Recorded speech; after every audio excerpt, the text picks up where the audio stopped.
Shalom, paz, amados, bienvenidos a un nuevo capítulo de Religiones Heredadas. De los últimos ya de esta serie, nos quedan unos poquitos temas para poder terminar. Y muy contento de poder estar. La verdad que este es un tema que tengo muchas ganas de poder compartirte. Así que si a veces me pongo efusivo, vas a saber por qué, porque lo hago con muchas ganas, pero esperando que sea de bendición para tu vida. Estoy aquí con mi esposa Rachel, que los va a saludar. Bendiciones, amados y amadas. Bueno, escríbanos en los comentarios, díganos cómo están. Nos gusta saber y interactuar con todos ustedes, además de compartirles temas de edificación. Y sí, estamos en un nuevo capítulo más. ¿De qué vamos a tratar hoy? Bueno, está el título, ¿no? Ahí atrás, en la pizarra, que es la iglesia.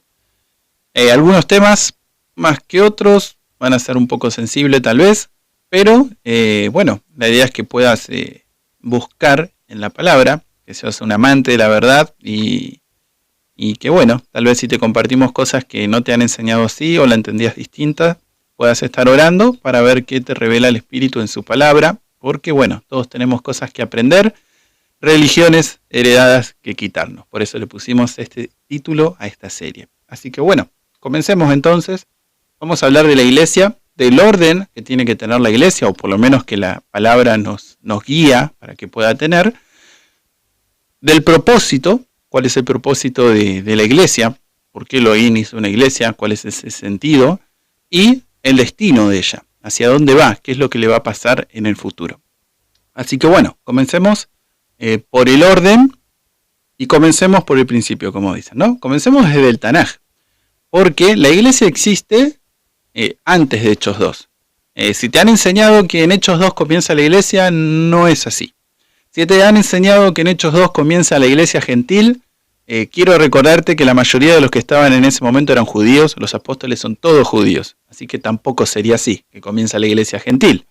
E incluso te hablan del don de lenguas. Bueno, quiero hacerte saber que el don de lengua que se manifestó fue en hebreo, porque las personas que estaban ahí eran personas que vivían a lo largo del mundo, se reunieron para una fiesta, Pentecostés, que es una fiesta en la cual vos tenés que ir hacia Israel, y además dice que hablaban en la lengua natal de ellos, la lengua en que su casa le hablaban, y esa lengua era hebrea, porque por algo estaban ahí, por algo ellos querían hacer Shavuot, Pentecostés, porque eran hebreos.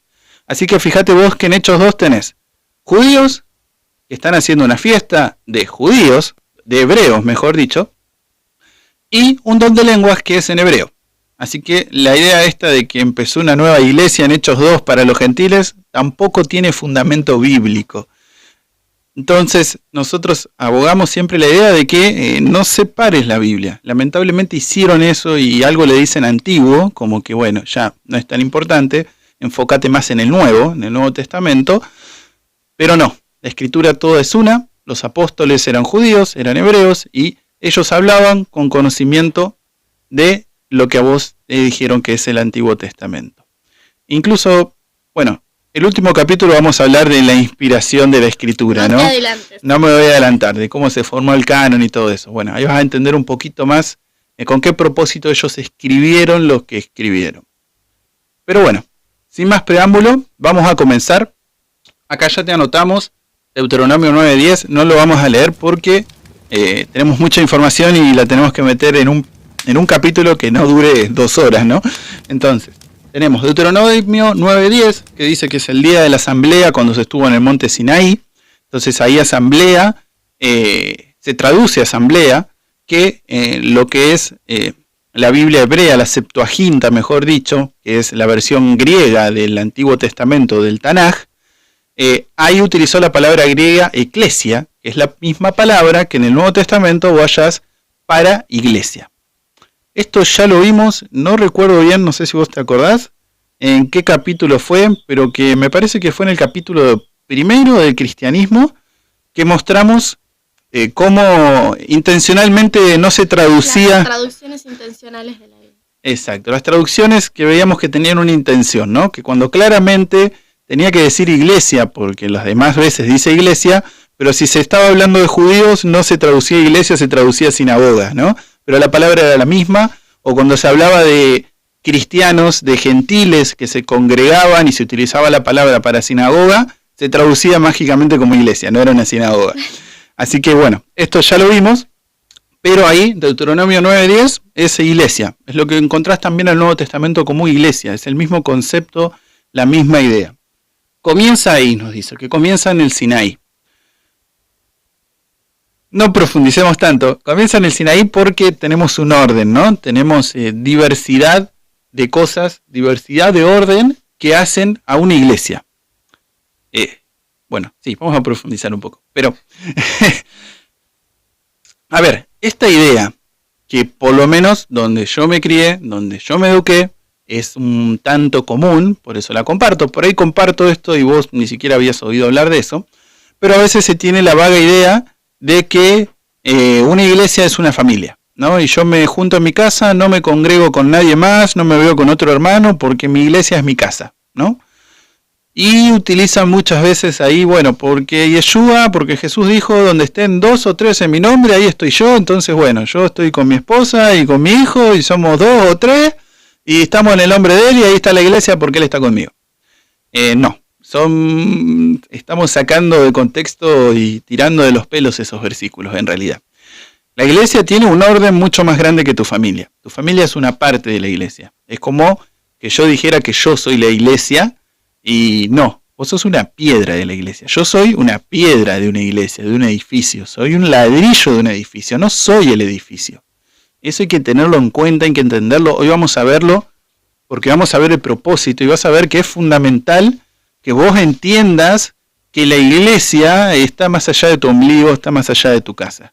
Que la iglesia, que el edificio, tiene que ver con muchos más hermanos, tiene que ver con que tenés que congregarte. Yo entiendo, a mí me pasa también, que lamentablemente si vos sos una persona, y esto no es lo lamentable, si vos estudiás, te gusta escudriñar la escritura, lo que sí es lamentable, que probablemente te encuentres con muchas estructuras e instituciones que te das cuenta que no están haciendo las cosas conforme a la palabra. Y no te da ganas de ir, no te da ganas de congregarte, no te da ganas de estar renegando, ¿no? No te aconsejo que salgas de eso, sí. Te aconsejo que digas la verdad y en que tal caso te hagan salir de tal lugar. Y si te hacen salir porque vos estás compartiendo la verdad y los querés edificar, bueno, amén por eso. Orá, el Padre seguramente te va a poner en contacto con personas que puedan estar en ese mismo sentir con vos y que puedas congregarte de alguna manera, ya sea por lo menos a la distancia. Por lo menos a través de un teléfono o algo. Hoy hay muchas herramientas que nos permiten poder congregarnos más allá de la necesidad de estar físicamente uno al lado del otro. Pero bueno, he hecho un paréntesis bastante grande. Vamos a continuar entonces con el orden. ¿A quién teníamos? En la iglesia, en el pueblo que sale de Egipto. ¿Quién tenemos? Tenemos Moisés, Moshe, que era el profeta. Pero no era cualquier profeta, era el profeta Dios, ¿no? Porque Elohim le dice primero, vos vas a ser Dios, ¿para quién? Para el pueblo y para quién más. Y bueno, también iba a ser el representante para Faraón, ¿no? Y también teníamos a Aarón, que iba a ser de profeta, iba a ser de vocero de él también. Exactamente. Entonces, en ese sentido también, digamos que Moisés era como Dios, ¿no? Porque él tenía una palabra que su inspiración era distinta a la de Aarón. No vamos a profundizar en eso tampoco, si en algún momento hablamos de los profetas, sí. Pero tenía una inspiración distinta a la de Aarón y eso hacía que él transmitía la palabra de una manera que los profetas no la transmiten, no la reciben, mejor dicho, en la cuestión de inspiración, y eso lo ponía de alguna manera con un título de Dios con respecto a Aarón, con respecto a Faraón, ¿no? Tenemos este profeta Dios, yo te lo puse así para que entiendas. Tenemos a Aarón, que era el hermano de Moisés, que era profeta hombre, ¿no? Y sumo sacerdote. Hace estas dos funciones. Tenemos a Miriam, que también era de la familia de ellos, hermanas de Moisés y Aarón, que era la profeta. Tenemos sacerdotes, que son los levitas, si bien en un principio iban a ser los primogénitos, pero bueno, pasaron cosas que terminó siendo que fueran los levitas. Y por último tenemos los ancianos, que nos dice por lo menos en el monte Sinaí que eran 70 ancianos, si no me equivoco, ¿no? Vamos a empezar a entender algunos. No vamos a hacer todos porque nos llevaría muchísimo tiempo. ¿Querés saber más? ¿Querés saber en profundidad cada uno de estos? Te invito a que nos puedas enviar un mensaje, comunicarte con nosotros y encantados podemos servirte y compartirte más profundamente este mensaje. Pero hoy vamos a hacerlo resumido para que entre en un video. Vamos con los ancianos. Vamos a entender un poquito mejor quién eran los ancianos. ¿Cuál es la primera? Deuteronomio 22. Leemos desde el capítulo, desde el versículo 15. Entonces el padre de la joven y su madre tomarán y sacarán las señales de la virginidad de la doncella. Contexto. Está hablando acerca de el mandamiento que habla del divorcio, ¿no? Si el hombre encontraba signos de falta de virginidad o alguna otra cosa, le podía dar carta de divorcio a la joven, pero si de no ser verdad la acusación de este hombre, los padres de la joven tenían que llevar ante la puerta de la ciudad o los ancianos, que ahora vamos a leer, el signo de la pérdida de la virginidad de la chica, de la joven, con este dicho hombre. Leemos ahora sí. Entonces el padre de la joven y su madre tomarán y sacarán las señales de la virginidad de la doncella a los ancianos de la ciudad en la puerta. Y dirá al padre de la joven y los ancianos: yo di mi hija a este hombre por mujer y él la aborrece. Bueno, y te invito a que leamos una más, el Salmo 7, porque tiene que ver de lo mismo. El versículo 32 dice: exáltenlo en la congregación al Padre del pueblo y en la reunión de los ancianos lo alaben. Vemos dos reuniones ahí. Bueno, tenemos dividido en dos ahí la asamblea, ¿no? La reunión del pueblo es la iglesia, pero además está en la reunión de los ancianos, ¿no? Esto, si alguna vez fuiste a una iglesia, te va a ser bastante común. Yo lo he visto, bueno, hoy hay reunión de ancianos. Vos no podés ir porque es de anciano, ¿no? Y se reunían unos poquitos a decidir o a hacer ciertas cosas. Tenemos también esto que eran jueces, porque, como bien decía mi esposa en el contexto, ¿no? Si alguien acusaba a una mujer de no ser virgen, de haber mentido para con su prometido, ¿no? Y él descubría eso cuando tenía intimidad, bueno, había una cuestión de difamación. Esa mujer podía morir, ¿no? Pero dice que los padres llevaban una prueba de que el hombre no estaba diciendo la verdad en tal caso, pero ¿ante quién? Ante los ancianos. Los ancianos oficiaban de mediadores, de jueces en ese sentido, para saber qué es lo que había que hacer en esa situación, en ese caso. Cómo se debía juzgar eso. Vamos a ver un poquito más de los ancianos. Acá vemos ya una parte, jueces. Después tenemos en Éxodo, capítulo 3, versículo. Éxodo 3:16 nos dice: ve, reúne a los ancianos de Israel y diles: Jehová, el Elohim de vuestro padre, el Elohim de Abraham, de Isaac, de Jacob, se me apareció y me dijo: en verdad os he visitado y he visto lo que se hace en Egipto. Y después habla más. ¿Cuál es el contexto de esto? Moisés recibe el llamado de Elohim y cuando él tiene que ir a Egipto a hablar con el pueblo, Elohim lo envía y le dice: bueno, primero vos hablá con los ancianos, ¿no? Hay un orden en ese sentido. Primero habla con los ancianos y después, si los ancianos se convencen y entienden, seguramente todo el pueblo va a hacer eso. Pero hay un orden. No es que primero fue y habló con todo el pueblo, sino que primero con los ancianos. Y es interesante porque es Elohim el que respeta ese orden y dice: primero habla con los ancianos. También es interesante que aquí vemos que había ancianos en Egipto. Es algo que ya venía. No sabemos de dónde, no sabemos cuál fue el origen, no sabemos de dónde salió ese mandato, pero sí estamos viendo que para mí es muy importante que Elohim respeta ese orden, ¿no? Respeta a los ancianos, así que probablemente sea una enseñanza que en algún momento él dio, pero no tenemos registrado en la Biblia cuándo fue eso. Simplemente aparecen ancianos ya en Egipto y era todo como que, bueno, sí, se entendía que los ancianos tenían ese lugar, ¿no? Entonces tenemos como líderes del pueblo los ancianos, ¿no? Vamos a empezar a ver esto en el Nuevo Testamento. A ver si se mantiene esto y nos va a ayudar a entender de dónde lo sacan en tal caso si se mantiene. Tenemos Hechos. El capítulo 15 del versículo 4. Y llegados a Jerusalén fueron recibidos por la iglesia y por los apóstoles y los ancianos, y refirieron todas las cosas que Elohim había hecho con ellos. Contexto: los apóstoles habían ido a Jerusalén, de las ciudades en las que estaban predicando, y le fueron a transmitir a los apóstoles lo que había hecho el Padre entre los gentiles, que era una obra maravillosa.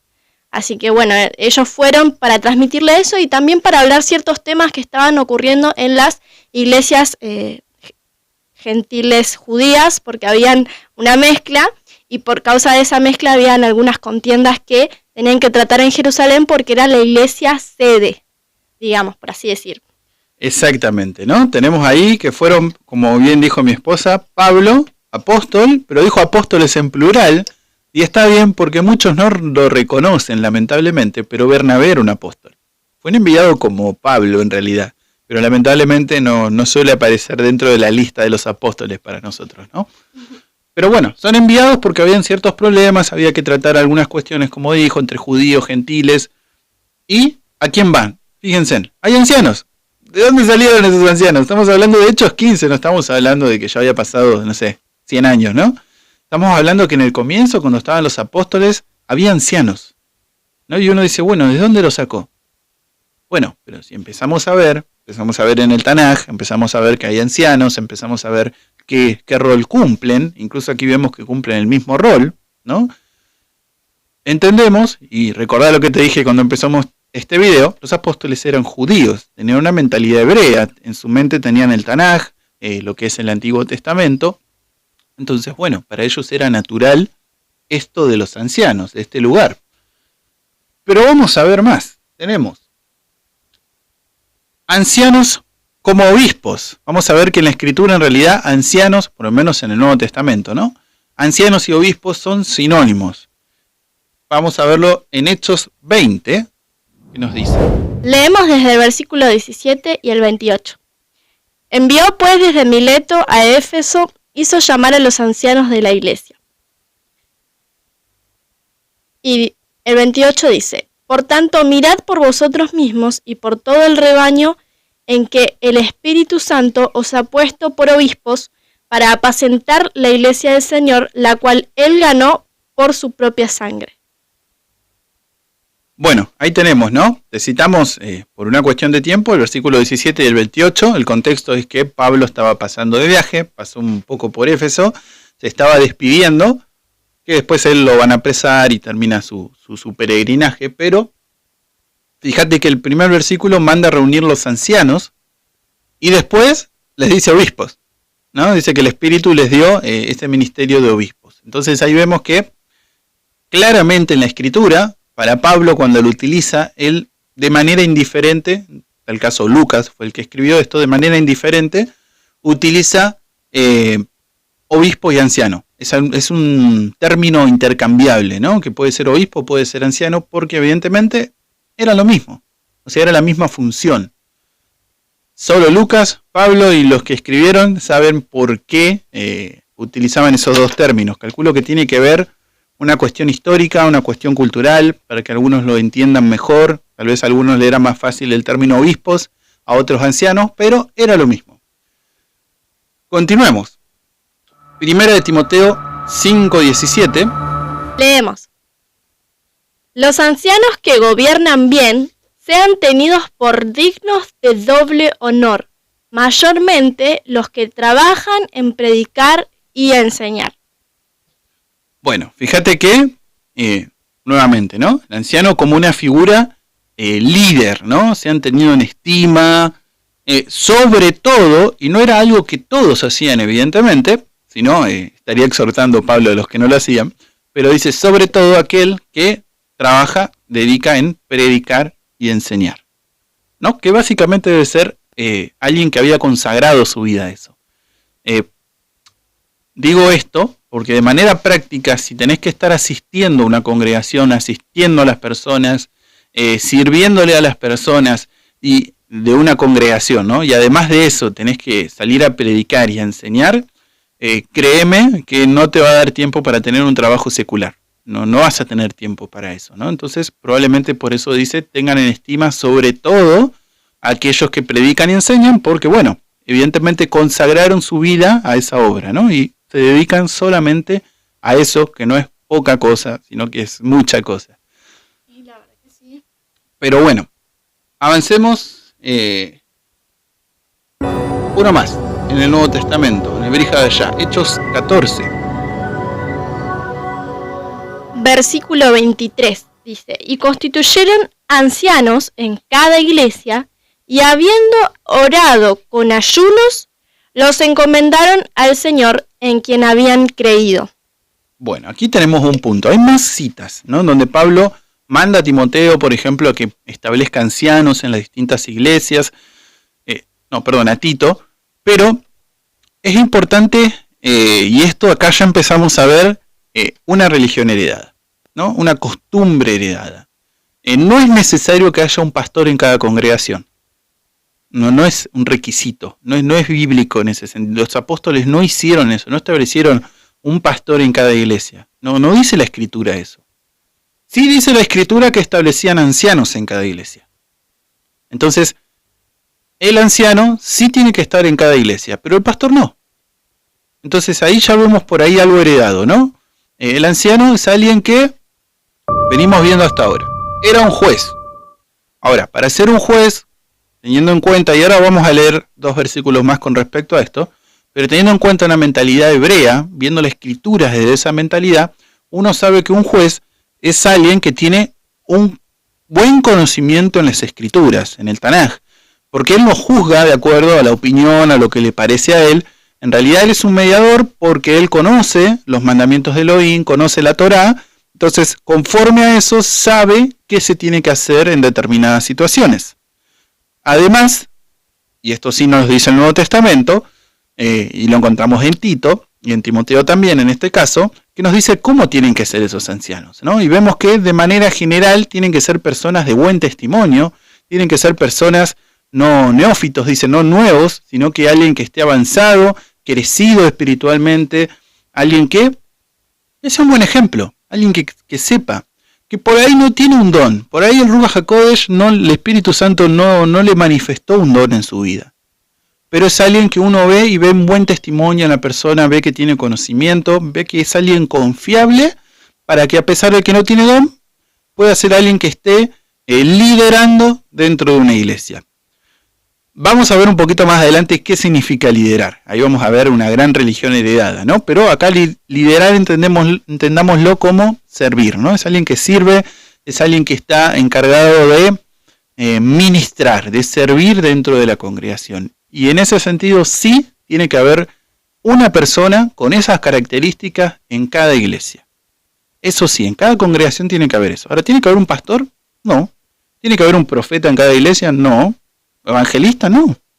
Sí, anciano. Eso nos dice la Escritura, por lo menos. Sí tiene que haber un anciano en cada iglesia.